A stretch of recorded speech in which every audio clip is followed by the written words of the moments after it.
Hello friends, I'm Narendra Verma once again before you. As you know very well that in accountancy for class 12 CBSE syllabus, we have been dealing with the chapter number 6, that is retirement and death of a partner, right? And in today's section, we are going to discuss about revaluation of assets and reassessment of liabilities at the time of retirement or death of a partner. Let me tell you one important thing. Already we have learned the same concept in chapter number 4 and chapter number 5. Chapter number 4, change in profit sharing ratio among existing partners. If you haven't seen my video, you can go back to the playlist and you can see. Okay, and in chapter number 5, admission of a partner. There as well, I discuss all the concepts. A bit changes here, okay, related to that. Otherwise, more or less things are similar. So what are the changes? I'm going to discuss with you, and one more time, very briefly, I'm revising you everything, how the revaluation of assets and reassessment of liabilities is done. Alright, so without wasting much time, let's start. So friends, at the time of retirement or death of a partner, assets are revalued and liabilities are reassessed.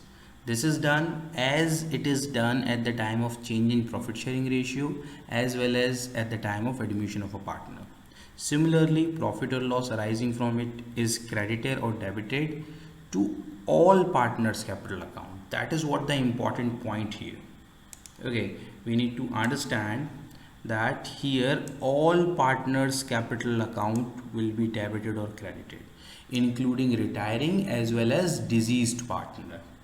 Okay, at the time of admission we were writing here old, okay, and at the time of change in profit sharing ratio as well you are writing here all partners. So that is what the main difference here.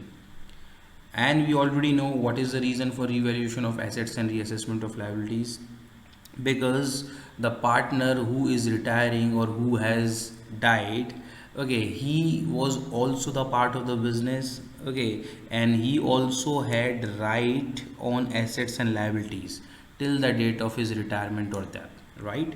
So at the time of retirement or death, he is supposed to have share in the profit or loss arising due to any increase or decrease in assets or liabilities, right?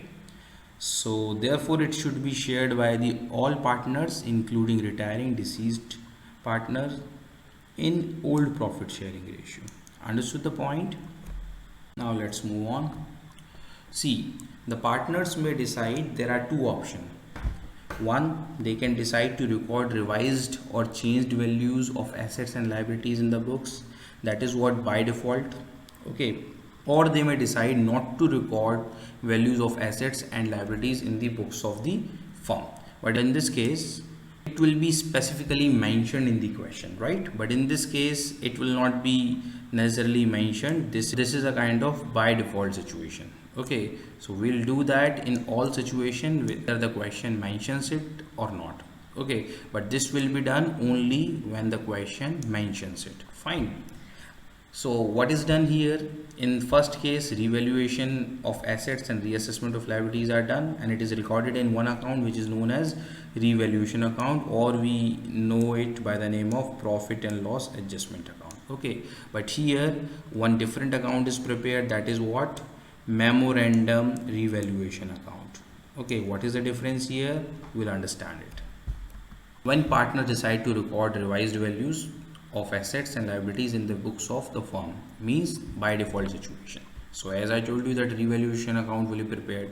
So how it will be prepared, you already know that increase in the value of assets and decrease in the amount of liability is credited, okay, and while decrease in the value of assets and increase in the amount of liability is debited, means opposite, okay, and unrecorded assets if any are credited and unrecorded liabilities if any is debited, because these are being created now, okay, and profit or loss so determined is credited or debited to all partners capital account. That is what the difference here, all partners capital or current account including retiring or deceased partner.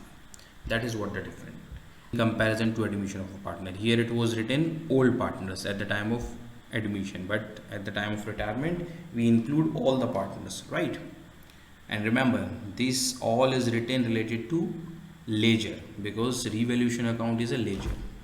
Now just have a look at the format of revaluation account. Here you will find a bit difference, and the difference is here, all partners capital account. So whatever is the profit, that will be divided between or among all partners, including retiring or deceased one as well. Similarly, if there is a loss, so this will also be divided between or among the all partners. Otherwise the things are same. If any particular asset is decreasing, it will be mentioned here. If it is increasing, it will be mentioned here. Similarly, if liability is increasing, will be mentioned in this debit side. Okay, if it is decreasing, it will be mentioned in credit side. Unrecorded liabilities will be mentioned here in debit side, and unrecorded assets in credit side. And if any partner is getting remuneration for settling the expenses on reconstitution, then his account will be debited here. Okay, and expenses on reconstitution, if it being paid by the firm, then directly entry will be there. Fine. Now let's move on. This is what the second option. So as I told you that it will be specifically mentioned in the question. Okay, so in that case we need to prepare memorandum revaluation account. Fine. This account is divided into two parts. Already I told you at the time of admission. Okay, first part is similar to revaluation account, means whatever we have discussed so far, the same is written here. It's all repeated. Okay, you can have a look, but the profit or loss will be divided between all partners. Okay, but the twist comes here on the second part. In the second part, what happens? We prepare this account in two parts. Okay, in one part everything is similar to revaluation account that we have discussed so far. In second part, what we do, whatever we did in the first part, we just reverse all the entries. Okay, if building account was mentioned there in the first part in credit side, so it will be mentioned in the debit side with the same amount here in the second part, right? Leaving the entry of profit or loss, everything is reversed. Okay, and then again we make a total of this and we calculate whether it is a profit or loss, and then it is transferred to continuing partners. That is the difference here. Okay, and that to a new profit sharing ratio. So this was being shared between all partners in old ratio. This is what the old ratio, but this will be done between the continuing partners or among the continuing partners in new profit sharing ratio. All right, so remember this. This is what the format of memorandum revaluation account. Okay, have a look here, you yourself will understand what I'm trying to say. See, this is what the assumed figure. See, bad debt is mentioned here in the debit side, right? And this bad debt is mentioned here in the second part in the credit side, right, with the same amount. Okay, so very first we prepare the first part, we just mention the entries here in the debit side and then in the credit side, and then we made the total. It came 23,400, and then it was the profit 17,210. We divided it among the all partners including the retiring one as well, right? You see that there are 3 1 and here these are only 2, means who's retiring? Vikas is retiring here. Okay, so here it will be mentioned, it is there in the old ratio. Now let's come to the second part. In second part, all these 2 entries which are there in the credit side are being mentioned here in the debit side as well, right?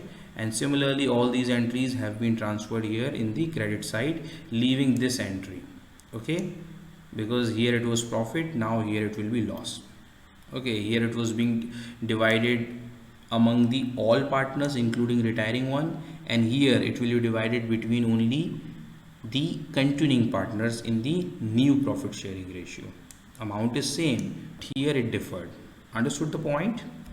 Okay, you will better understand it when we attempt the numerical question on it. Very soon I am going to attempt it. So friends, it was all about the revaluation of assets and reassessment of liabilities, right? So what are the ways, how the treatment is done, everything you must have understood now. Okay, very soon I am going to meet you with the numerical questions on the same. Alright, till then, thank you, bye bye.